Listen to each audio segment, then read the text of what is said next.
¿Por qué Don Quijote, Fausto, Robinson Crusoe, Romeo y Julieta, Huckleberry Finn, Lady Macbeth o Madame Bovary son figuras tan conocidas? ¿Por qué la lectura de las obras de las que son protagonistas enriquece nuestras vidas y nos ayuda a conocernos mejor? En este libro encontraremos todas las respuestas. Dietrich Schwanich, La cultura, todo lo que hay que saber, la literatura europea. Punto de lectura es la editorial. La literatura europea, nota del editor, y libros que han cambiado el mundo son respectivamente el capítulo 2 y uno de los apéndices de La cultura, todo lo que hay que saber, de Dietrich Schwanich, que fue publicado por la editorial Tauro en 2003. Dietrich Schwanich, escritor alemán, nacido en 1940, fallecido en 2004. Bueno, vamos a dar un breve paseo por la literatura. Bienvenidos, bienvenidas por la literatura europea. El autor deja al margen los autores grecolatinos, grecorromanos y judeocristianos y otras tradiciones anteriores a la Edad Media, y pone como punto de partida de la literatura europea moderna, de la literatura occidental, a la obra de Dante, la Divina Comedia. La Divina Comedia. Para comprender esta obra, ha de tenerse en cuenta que en esa época aún no se había inventado la imprenta, por lo que el saber solía transmitirse oralmente. Es decir, era un desafío mantener, y esto determinaba que muchas personas tuvieran una gran memoria, especialmente algunos juglares, ¿no?, que iban de villa en villa recitando sus romances y demás versos, las historias, y así se buscaban la vida, ¿no? Tenían que, y además se volvían ellos mismos, por eso hay tantas versiones distintas de muchos romances famosos, porque los propios intérpretes iban cambiándole la historia al mismo modo como los antiguos trágicos de la Grecia clásica variaban algunos elementos de sus tragedias. Y lo que no está escrito hay que tenerlo en la cabeza, lo que hizo que se desarrollara una cultura de la memoria. El orden simbólico del mundo se imaginaba como una especie de museo moral, con distintas áreas en el que cada pecado y cada castigo hallaban su debido sitio. La Divina Comedia emplea un sistema de memoria de este tipo. La Divina Comedia es un poema, está escrito en verso verdaderamente, aunque nos vale como novela, como narrativa, en el sentido en que se nos cuenta una historia. Básicamente el autor, en Dietrich Schwanich, se va a enfocar en la narrativa, porque en otros lugares de la obra suya, que no está incluida en esta selección, todo lo que hay que saber, la cultura, en otros lugares pues se va a hablar de los poetas, de los dramaturgos, de los filósofos, además de otros ámbitos de la cultura, como puede ser la música, el arte, etcétera, la religión. La obra empieza el Viernes Santo. Dante se ha extraviado en la selva del error. Dante se ha extraviado en la selva del error. Allí encuentra a Virgilio, el famoso poeta latino, autor de la Eneida, en la cual se forja toda la mitología romana, en lo referente al origen del imperio. Virgilio no puede ir al cielo porque no es cristiano, evidentemente. Así que todos los que no son cristianos, desde la perspectiva de la época, pues están vedados a ese lugar. Por eso Virgilio acompaña a Dante al infierno y al purgatorio, mientras que Beatriz, su amada Beatriz, lo acompaña al cielo. Primero atraviesan el limbo en el que moran los santos y los patriarcas de la antigüedad, pues aunque su conducta fue irreprochable, en el limbo están estos personajes, no están bautizados. Si no están bautizados, pues no entiende Alighieri que no pueden acceder al cielo. Bueno, entiende él, ¿no?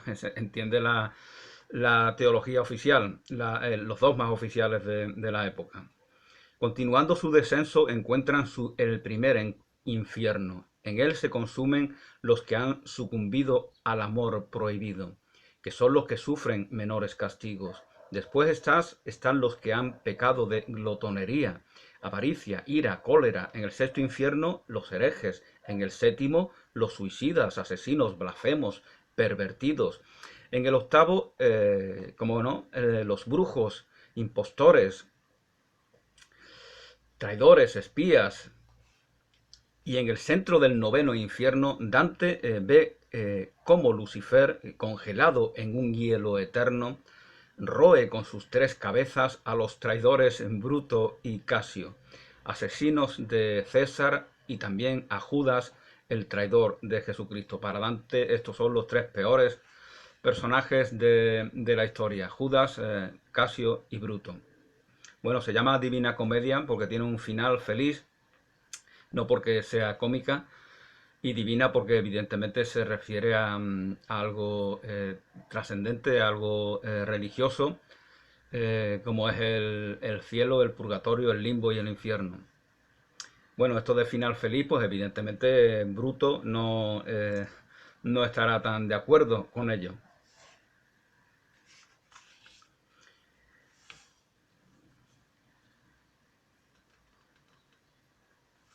Virgilio se despide en la entrada del paraíso, como comentaba, terrenal, y Dante es conducido hasta la beatitud de la vida contemplativa a través de la vida activa. Dante es conducido hasta la beatitud de la vida contemplativa a través de la vida activa. En la puerta del cielo lo recibe Beatriz, su amor platónico, su venerada Beatriz Portinari, a la que el poeta idealizó y convirtió en el arquetipo de todas las figuras femeninas que han inspirado la poesía europea. En esta Beatriz está Dulcinea, está, como bien dice el autor, la Margarita de Goethe, etc.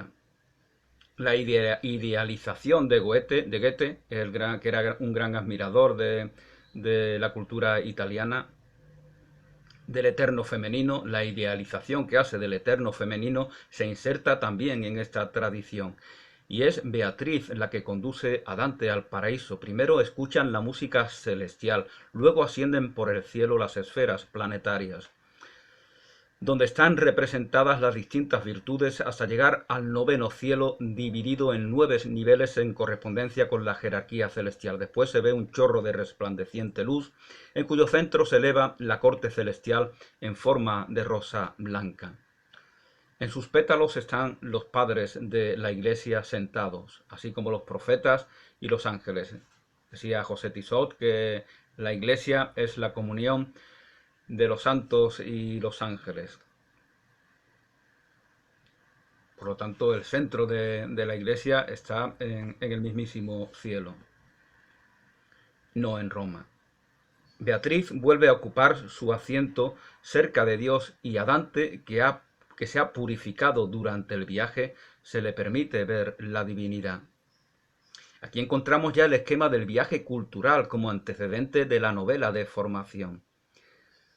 A través de él, el lector ha tenido la oportunidad de conocer a los grandes personajes mitológicos e históricos. En este sentido, podemos decir que para la Alta Edad Media, la Divina Comedia era también un manual titulado La cultura, todo lo que hay que saber. Dice que Dante hace con su gran poema, La Divina Comedia, lo que él hace con la cultura, todo lo que hay que saber. Un repaso de los personajes importantes, de las figuras importantes de la historia. Pero hasta el siglo XIV, que es el siglo de Dante, Goethe imitará a Dante haciendo que Mefistófeles arrastre a Fausto, Mefistófeles, el demonio, Satán, el Lucifer, Belcebú, arrastre, o algo parecido, arrastre a Fausto a los altibajos de la vida. Pese a haber atravesado los horrores de la misma manera que Virgilio y Beatriz conducen por esos lugares del más allá a Dante, pues Mefistófeles por los infiernos del mundo va guiando a Fausto para que los conozcas. Pese a haber atravesado los horrores y los tormentos del infierno y el purgatorio, la obra tiene un final feliz. De ahí su título, La Divina Comedia. Tiene un final feliz, aunque para los que están achicharrándose en el infierno, pues seguramente ellos le pondrían algún pequeño pero a esta conclusión. Aunque claro, si te estás achicharrando, eso es como como el masoquista, ¿no? Dice, ay, mira, el masoquista que le gusta que venga la mistress a darle latigazos.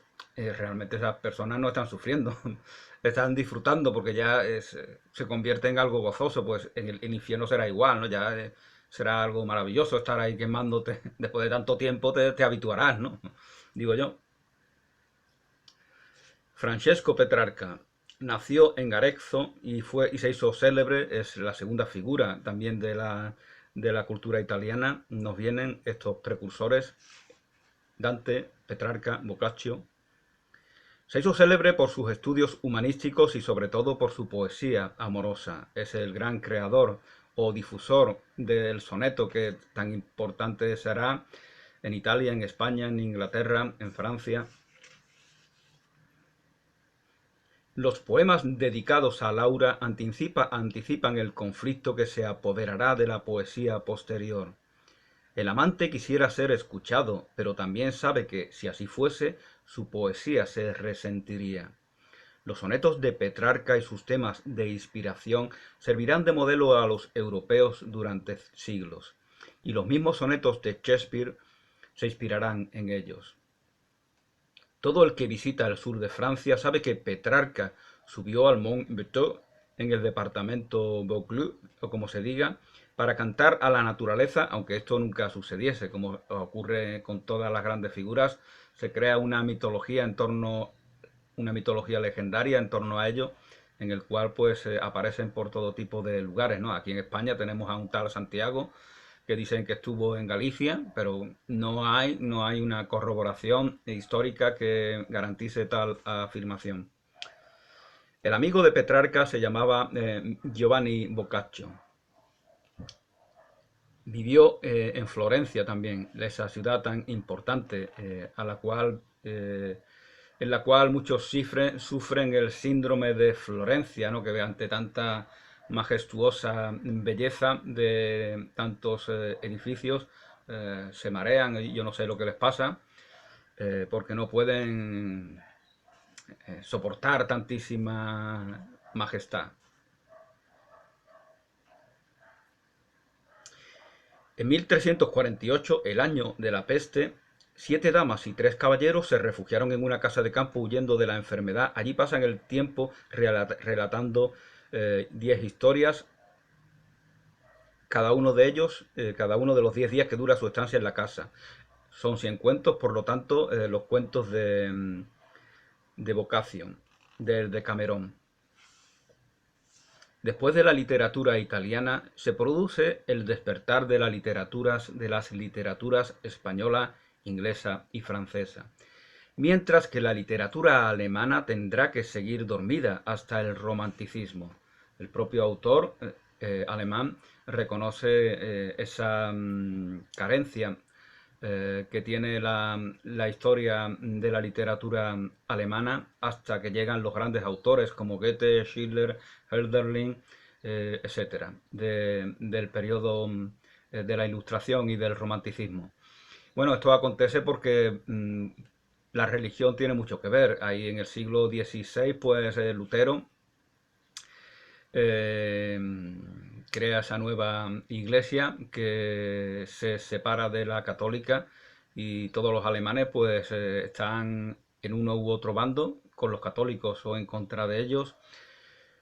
Están enfocados en todo lo religioso, lo espiritual, lo trascendente. Entonces se olvidan de lo más mundano, como puede ser la literatura. Aunque la literatura también tenga elementos que trasciendan lo mundano. Don Quijote. La novela española más célebre es Don Quijote de la Mancha, sin lugar a dudas. Enardecido por la lectura de viejas novelas de caballerías, el noble romántico Don Quijano, Alonso Quijano, se da a sí mismo el romántico nombre de Don Quijote. Se coloca la oxidada armadura de sus antepasados, saca rastras a Rocinante, el viejo Rocín del establo, rebautiza a una joven campesina con el nombre de Dulcinea del Toboso y la elige como su señora. Todo caballero necesita venerar, reverenciar a una dama ilustre. Es importante, para los caballeros antiguos era importante que la dama estuviera casada, o así. Eso garantizaba de que ellos iban a estar metidos en lo suyo, que eran sus combates, sus aventuras, y esto no significaba que estas personas no tuvieran sus aventuras amorosas, evidentemente. Sobre esto hay una idealización que no se corresponde con la verdad desde mi punto de vista. Pero la dama representaba la perfección, la dama era el cielo, la dama era la propia expresión de la divinidad. Por encima de Dios no hay nada. Si hay algo, ¿qué es lo que hay? Aquello que dio origen a Dios, por ejemplo, la Madre de Dios. La Madre de Dios, por lo tanto, de ahí que la Madre de Dios sea inmaculada, de inmaculada concepción. Está más allá del pecado, más allá de lo que forja el mundo, de lo que determina la separación. De aquello a lo que la caja de Pandora y lo que de ella sale, estamos todos afectados por ello, pero esa Madre de Dios evidentemente no lo está. Y por lo tanto esa dama pura, auténtica, idealizada por los caballeros guerreros, es una representación de esa Virgen María, de esa Madre de Dios. Con lo cual ellos realmente no aspiraban a emparejarse con ellas porque reconocían que era imposible, pero su amor no se menoscababa por ello, al contrario, había un amor idealizado que se podía conservar para siempre. Todo caballero andante precisa de una dama para amarla de la manera en la que acabo de comentar.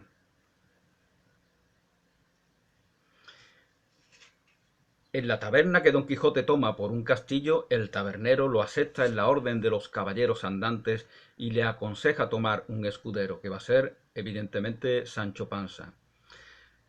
Tanto Quijote como Sancho recorren España con el propósito de ayudar a los débiles, de desfacer entuertos, de combatir a los opresores. El caballero de la triste figura, montado en su rocín, y Sancho Panza en su burro, componen una pareja arquetípica y personificación de la contraposición entre el idealismo visionario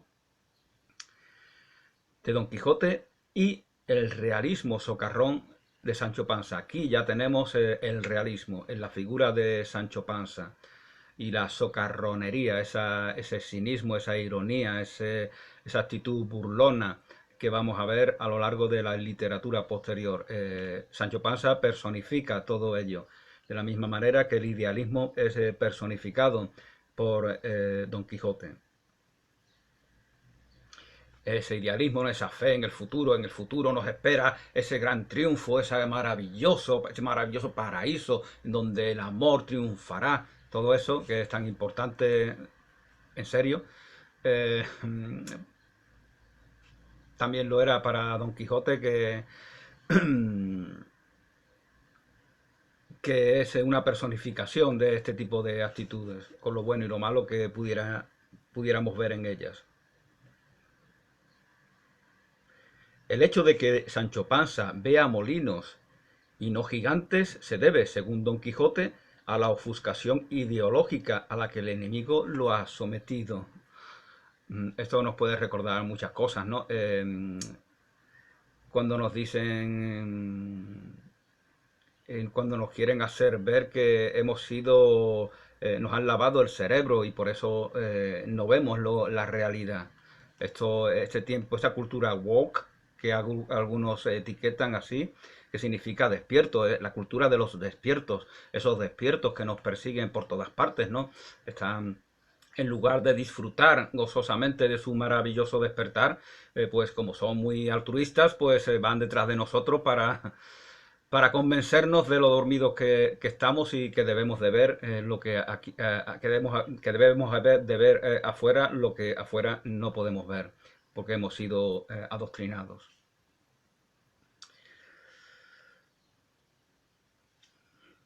La novela ha creado un personaje que gana adeptos cada vez que ideologías atractivas pero anticuadas entran en coma y aparecen los fantasmas de formas de vida periglitadas. En este sentido, nuestro siglo ha conocido muchos Don Quijotes. Nuestro siglo, el siglo XX, que es el siglo de este autor, ha conocido a muchos Don Quijotes. Al mismo tiempo, para bien o para mal, desgraciadamente en el ámbito político, más bien para mal. Stalin, Lenin, Hitler, Mussolini, Franco, Fidel Castro, todos ellos son Quijotes, se creen en posesión de una verdad que nos va a redimir de todos los errores, de todas las limitaciones, y ellos pues amorosamente eliminan a sus enemigos, amorosamente entre comillas, eliminan a sus rivales y van creando un mundo en el cual su persona se impone y sus ideas se imponen sin que se las pueda confrontar, es decir, forjan dictaduras.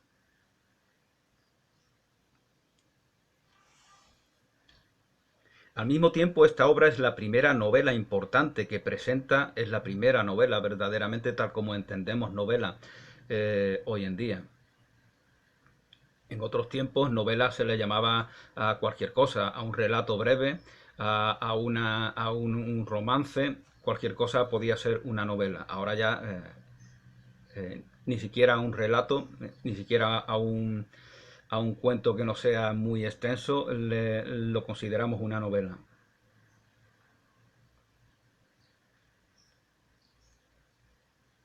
Al mismo tiempo, esta obra es la primera novela importante que presenta a las novelas como forjadoras de ilusiones y en este sentido es a la vez autorreferencial y realista. Se distancia de las novelas de caballerías y ridiculizándolas, uno de los objetivos de Miguel de Cervantes. Evidentemente había muchísimos más, como bien nos dice Unamuno, como bien nos dice Ortega y Gasset en sus libros en los cuales se refiere a la obra de Cervantes, se refieren a la obra de Cervantes. Ridiculizándolas acredita su carácter realista. Don Quijote ha servido de modelo a muchos escritores y su esquema ha sido imitado muchas veces, por ejemplo, en la novela Joseph Andrews de Henry Fielding. Al mismo tiempo, la pareja de Hidalgo y Escudero ha sido considerada como un retrato de España. Esa pareja la vamos a ver reflejada en todo tipo de ámbitos. Ya puede ser el dúo Sacapunta, los hermanos Calatrava, el gordo y el flaco.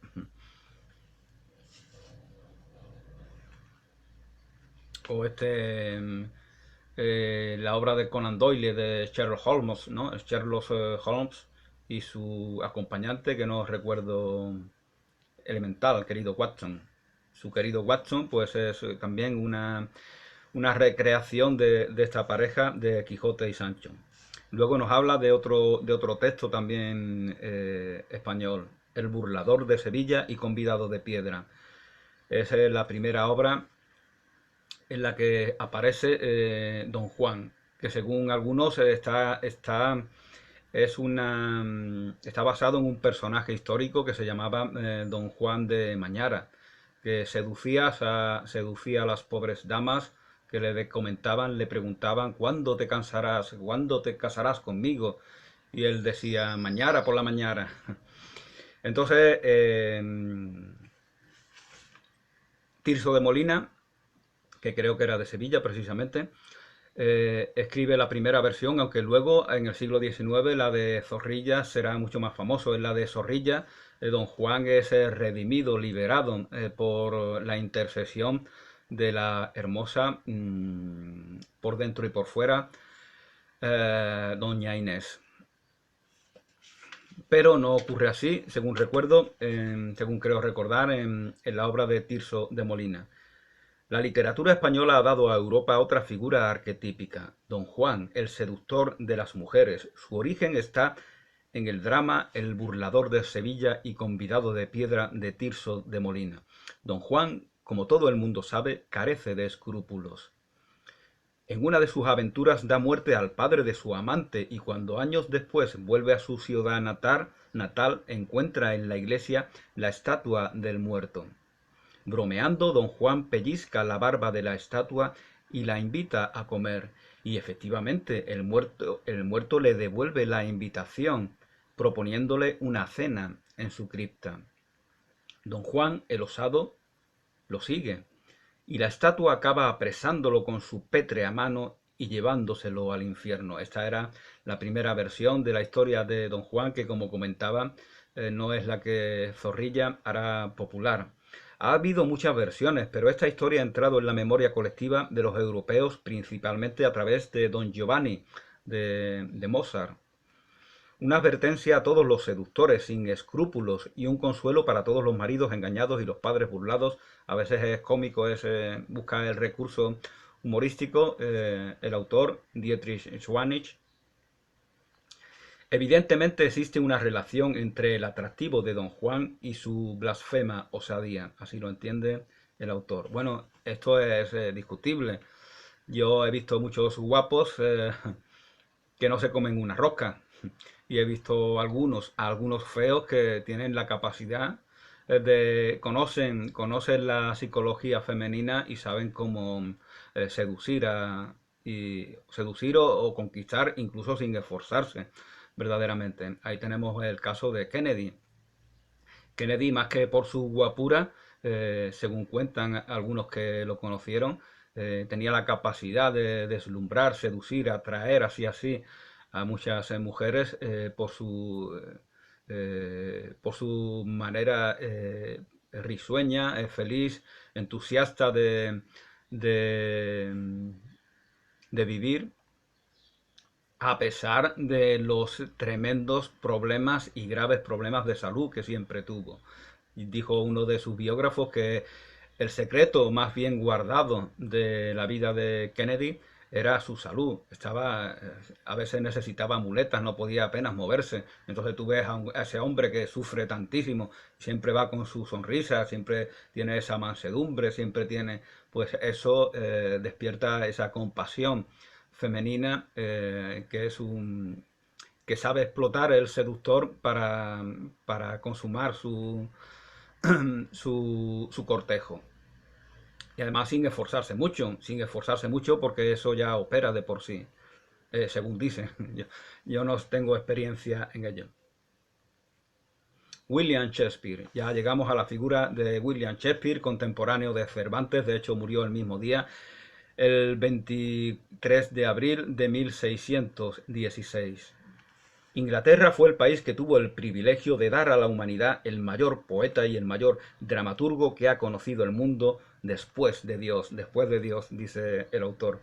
William Shakespeare, nacido en Stratford-upon-Avon el día de San Jorge, también nació el propio día del 23 de abril, patrón de Inglaterra. Se casó con Anne Hathaway, 8 años menor que él, abandonó a su familia, se instaló en Londres, etcétera, etcétera, etcétera. Los personajes de Shakespeare siguen vivos y se pasean por todos los escenarios del mundo. Hamlet, el príncipe danés, a quien se le aparece el espíritu de su difunto padre y lo incita a la venganza, sigue luchando con la cuestión de la que Don Quijote fue víctima. ¿Era un fantasma o era real? Compara a Hamlet, que recibe la visita fantasmal de su difunto padre, lo compara con las visiones que tiene el propio Don Quijote, porque verdaderamente Shakespeare nos cuenta lo que está pasando, pero lo que está pasando desde la perspectiva del propio Hamlet. Los demás no ven a ese fantasma. ¿Qué criterio tenemos para probar nuestras propias observaciones?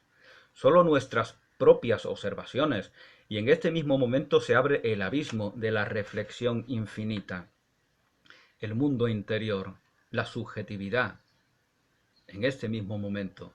Y así Hamlet, ese melancólico, histérico y comediante suicida, se convierte en el primer intelectual rico en ideas y pobre en acciones, y en el arquetipo del hombre romántico que se debate con el delirio febril de sus pensamientos y las alucinaciones en las que lo sume la duda de sí mismo. To be or not to be, that is the question. Ser o no ser, esa es la cuestión. Creo que era Halle el que así afirmaba. Alemania se ha reconocido en él y sigue haciéndolo, al igual que Hamlet mira atrás, prisionera de un pasado irredento y anclada en los crímenes y sus víctimas. Años antes, muy pocos años antes de que Schwanich escriba esto, se ha producido la Segunda Guerra Mundial con los campos de concentración, con el exterminio de tanto gitanos, homosexuales, testigos de Jehová, judíos, etcétera. Y evidentemente, pues eso está, el impacto de todo ello está en la mente de muchos ciudadanos de Alemania. Muchos de los personajes de Shakespeare han pasado a formar parte de la memoria colectiva. Otelo, el moro de Venecia, esposo de la bella Desdémona, o Shylock, o como se diga, el usurero judío. Siempre aparece algún malhechor judío, ¿no? No sé. Y también hay autores como Walter Scott que salieron un poco en la defensa de este pueblo. Pero bueno, al estar a esa minoría judía que se dedicaba a los asuntos económicos, a los banqueros judíos, evidentemente es fácil tener aversión hacia los banqueros, hacia los que manejan el dinero, pues no es muy complicado. Falstaff, la personificación de la fiesta y de la buena vida, inmensa montaña de carne e inmenso burlón, la unión del espíritu y el cuerpo, el transgresor y el destructor del orden establecido. El bufón del príncipe siempre capaz de inventar nuevas excusas, mentiras, ficciones y escenas. En este sentido, el doble de su creador. Falstaff, dice el autor, que viene a ser como el alter ego de su creador, un dramaturgo encubierto como el mismo Shakespeare. Y también la encarnación del espíritu de la fiesta, en la que imperan la disipación y la embriaguez, y en la que, como el mismo drama, se decreta el estado de obsesión. También tenemos a Macbeth, así como su pareja, Lady Macbeth, dominada únicamente por la ambición, un hombre enmascarado y una bruja que incita a su marido a cometer un crimen detrás de otro, hasta que, como Herodes, acaba convirtiéndose en un infanticida, al que hay que dar muerte como a un perro sarnoso.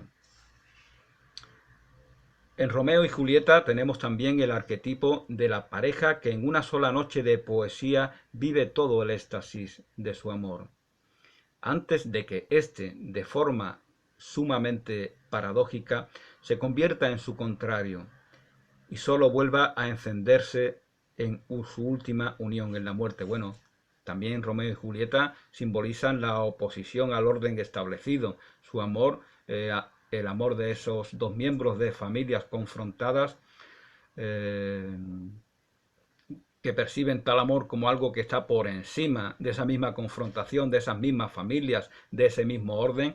Todo eso evidentemente es un precedente de rebeldía, más allá de la propia relación amorosa que ambos mantienen y que acaba en la muerte, como sabemos.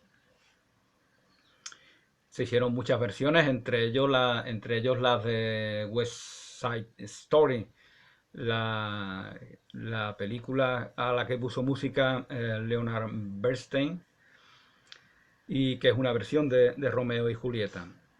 Así, en un suspiro, tal y como Julieta ha previsto, la pareja estalla en 1000 pedazos resplandecientes que se instalan en el cielo, 1000 pedazos resplandecientes que se instalan en el cielo de la cultura europea como la constelación de los amantes, de modo que en el futuro, cada noche, las parejas puedan guiarse por ellos. Mientras Romeo y Julieta susurran eternamente el soneto que Shakespeare les escribió para su primer encuentro.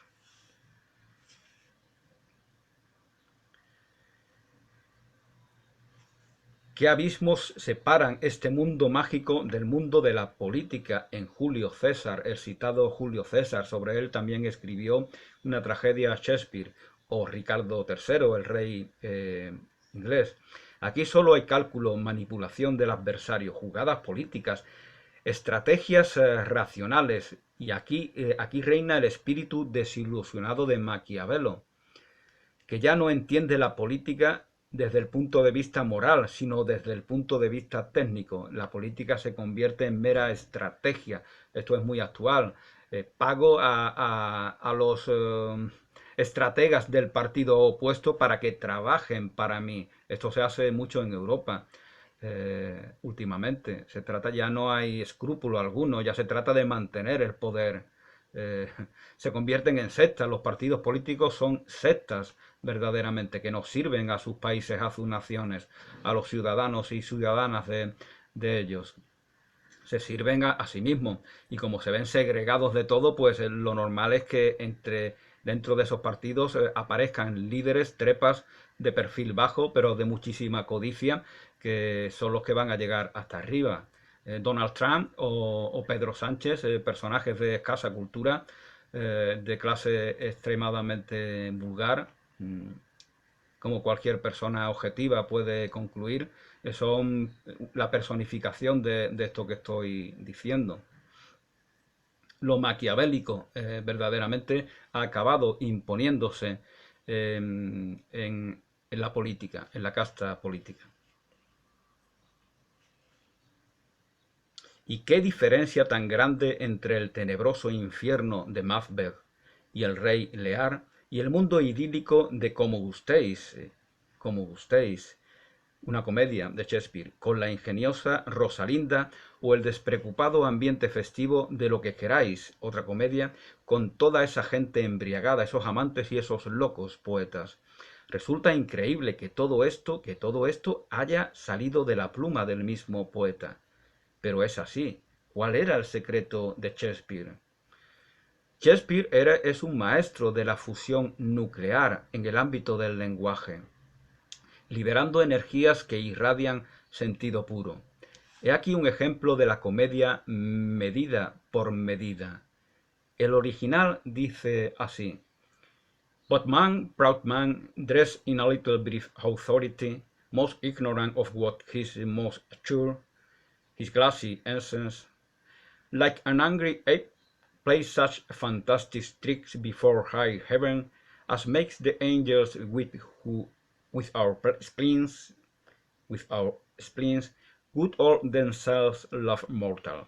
Que traducido resulta: pero el hombre orgulloso, vestido de un poquito de autoridad, el hombre orgulloso, vestido de un poquito de autoridad, ignora lo que tiene más seguro, su alma de espejo.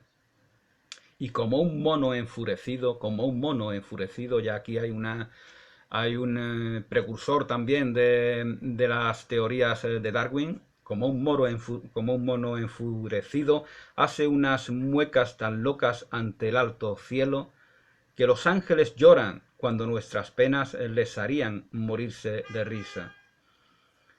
Los ángeles lloran cuando nuestras penas les harían morirse de risa. Esos ángeles verdaderamente, ante nuestras estupideces con las cuales nos causamos tantísimo daño, la visión de eso, si fuera una pantalla de una película cómica, pues nos haría risa, y risa les daría a los propios ángeles, que como son ángeles no les queda otra que llorar por aquellos que se maltratan de tal manera. La verdadera escisión nuclear se produce en la metáfora dressed in a little brief authority, vestido de un poquito de autoridad. Shakespeare nos presenta la autoridad como un traje. El rey desnudo, ¿os recordáis de ese cuento del autor danés, que ahora mismo no recuerdo el nombre? El rey está desnudo, y esa es la autoridad de la que cree estar vestido el rey, cuando verdaderamente está desnudo. Y el niño, ahí va, el rey está desnudo. El niño que ve la verdad y no ha sido adoctrinado en las hipocresías en las cuales hemos sido adoctrinados los adultos, pues la dice tal cual. El rey está desnudo. Seguid engañándoos pensando que verdaderamente está vestido de algún tipo de autoridad. Lo pensáis porque no reconocéis la autoridad que está dentro de vosotros. ¿Dónde se ubica, decía el Redentor, el reino de los cielos? Y ahí donde está el reino, ahí está el rey. Es decir, esa autoridad que queréis ver en un rey, que no es el de los cielos, que está en vosotros.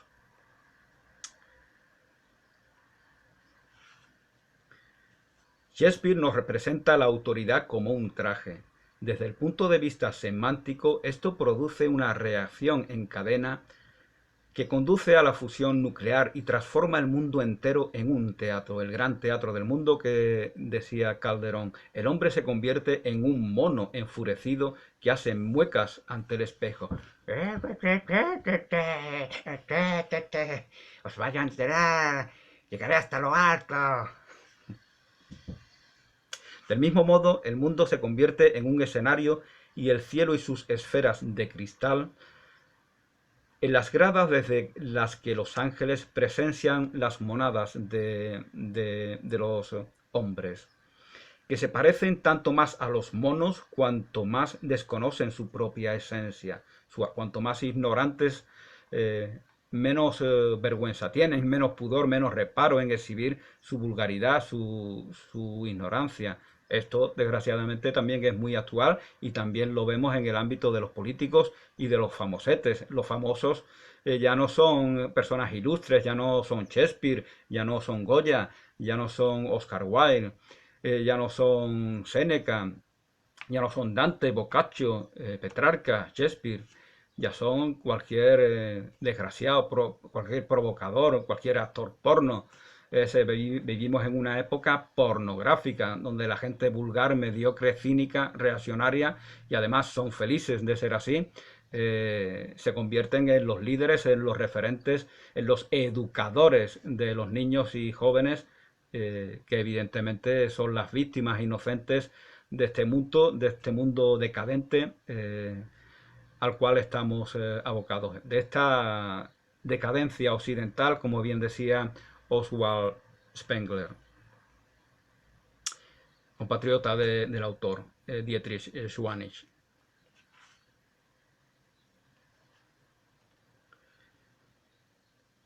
Esta, su alma de espejo, como el cielo y el espejo, es de cristal. De cristal es el alma, como Cristo, transparente, que no necesita revestirse de nada como los falsos reyes, porque en él es todo auténtico.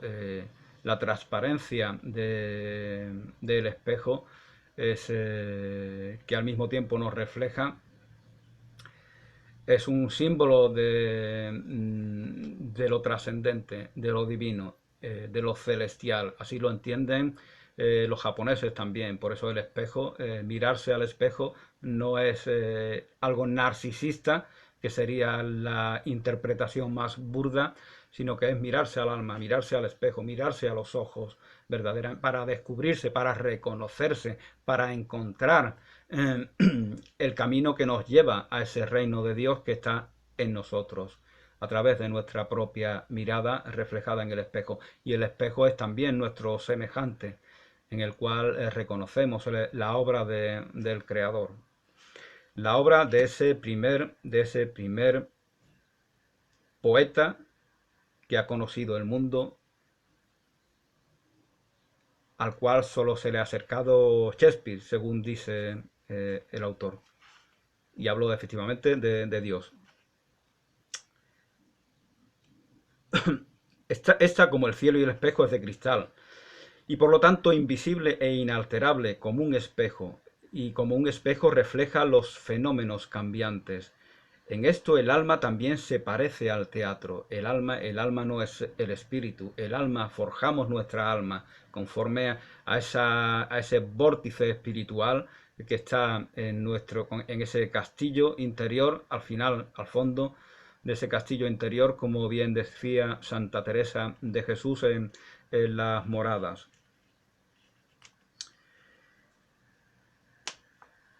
En esto el alma también se parece al teatro porque pone al hombre frente al espejo.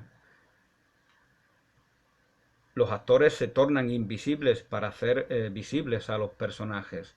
Así como la lluvia cae del cielo, así como los personajes no son las personas que interpretan tales personajes, nosotros forjamos personajes en este gran teatro que verdaderamente no dan noticia, o que sí pudieran darlo, de la persona que verdaderamente somos.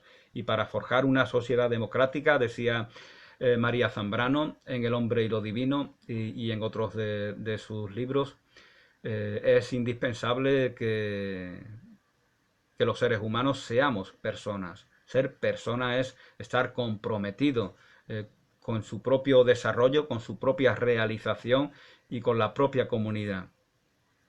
Entonces se construye la democracia desde las personas, no desde las élites que representan esos políticos vanidosos, engreídos, exhibicionistas, de los cuales hablaba anteriormente.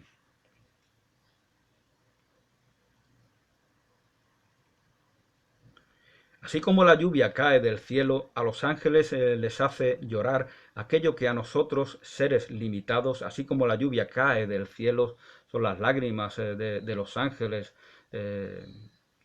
ante la tristeza que le causa, es una figura poética, evidentemente, ante la tristeza que les causa todos los males que unos a otros nos causamos en este mundo. Así como la lluvia cae del cielo, a los ángeles se les hace llorar aquello que a nosotros, seres limitados, nos hace reír, nuestras grotescas piruetas. De esta manera el hombre está situado exactamente entre los seres divinos, los ángeles, y los animales, los monos. Su lado mortal es visible y el inmortal invisible. Y en este sentido similar a un espejo, que, siendo el mismo, inalterable e invisible, permite ver los fenómenos fugaces.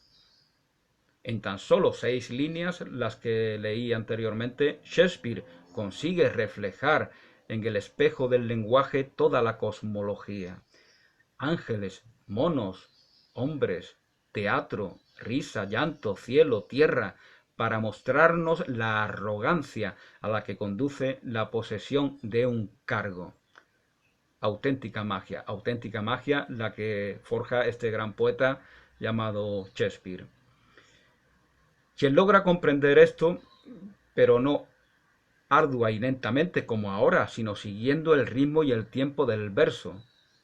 Esto está escrito en verso. Tiene el sentimiento de estar viendo a Dios en el primer día de la creación.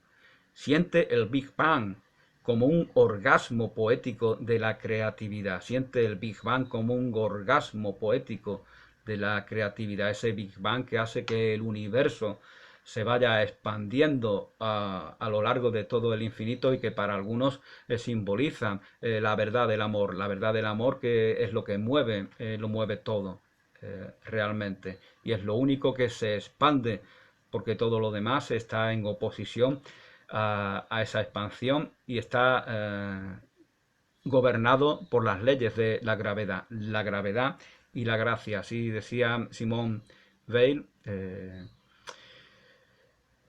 comparando lo divino, la gracia, con lo mundano, la gravedad.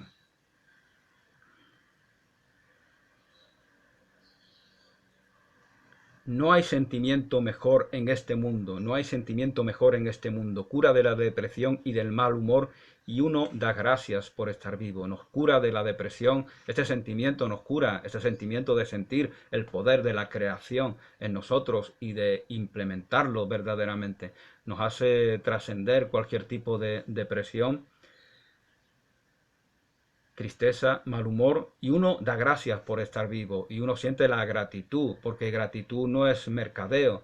Gracias, no se trata de decir las gracias, se trata de sentir. La gratitud es un sentimiento que nos ennoblece, que nos empodera, eh, no una moneda para pagar algo que hemos recibido.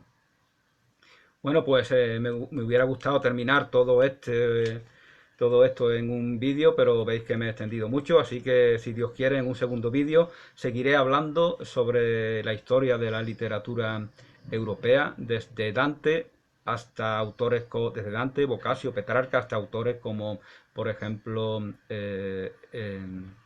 por ejemplo, Joyce, Marcel Proust, Robert Musil, el autor del Hombre sin atributos.